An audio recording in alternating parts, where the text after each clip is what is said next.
भगवंत हाच एकमेव आधार वाटला पाहिजे। एक भगवंत सत्य आहे। आपलं कुठं चुकत असेल तर ते हेच की आम्ही प्रपंच सत्य मानतो। फणस कापायला ज्याप्रमाणे हाताला तेल लावावं लागतं त्याप्रमाणे राजकारण घ्या किंवा प्रपंच घ्या, हरिप्रेमाचे तेल आधी हाताला लावावे। समर्थांनी मुख्य हरिकथा निरूपण असं सांगितलं, म्हणजे बाकीच्या गोष्टी आपोआप मागे येतील। आम्ही कर्तेपण मिरवू पाहतो, इथंच सर्व बिघडतं। हरीचे अधिष्ठान ठेवण्याआधी आम्ही आपल्या कर्तेपणाचेच अधिष्ठान ठेवतो। लग्नाच्या आधी देवाला नमस्कार करतो, पण पुढे प्रपंचात देवाला विसरतो, हे चुकतं। नुसते विषय घातक नाहीत, त्यांच्यात आम्ही आपल्या आवडीने जीव घालतो, हे घातक आहे।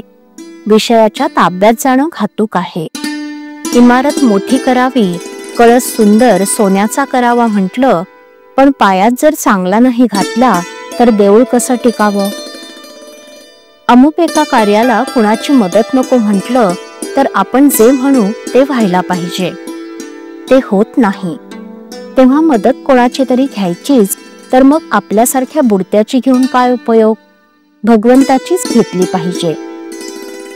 आम्ही जर भगवंताजवळ विषय मागितले तर त्याचं फळही घ्यावं लागेल। दुर्योधन आणि अर्जुन भगवंताची मदत मागायला आले। एवढं सैन्य सोडलं आणि अर्जुनाने भगवंताला मागितलं। दुर्योधनाने जे मागितलं तेच नाही का आम्ही आज प्रपंचात मागत?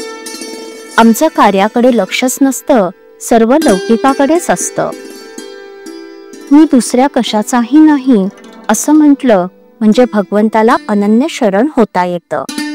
परमात्मा हवा ही नाही आम्ही जाणीव करून घेत। जग हवं असं म्हणतो आणि तिकडे सर्व जग मला नावं ठेवतं असंही म्हणतो।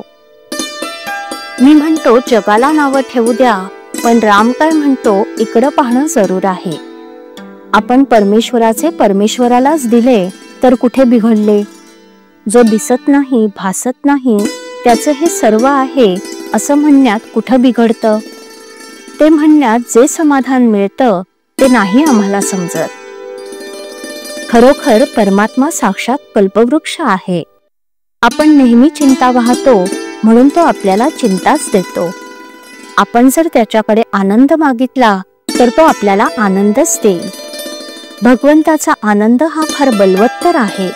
तो एकदा मिळाल्यावर प्रपंचातल्या लाभहानीचं महत्व नाही। राम हा त्रैलोक्याचा स्वामी आहे, आपण त्याचे सेवक आहोत। पण आम्ही नोकरी दुसऱ्याची करतो आणि पगार मात्र रामाजवळ मागतो। तसं करू नये। खरेखुरेच रामाचे दास व्हावे। ज्ञान, योग, प्राणायाम वगैरे भगवंता वाचून येऊ शकेल, पण भक्ती मात्र भगवंता वाचून येणार नाही। भक्ती ही भगवंताची देणगी आहे। श्रीराम। श्रीराम जय राम जय जय राम। श्रीराम जय राम जय जय राम। श्रीराम जय राम जय जय राम। श्रीराम जय राम जय जय राम। श्रीराम जय राम जय जय राम। श्रीराम जय राम जय जय राम। श्रीराम जय राम जय जय राम। श्रीराम जय राम जय जय राम। श्रीराम जय राम जय जय राम।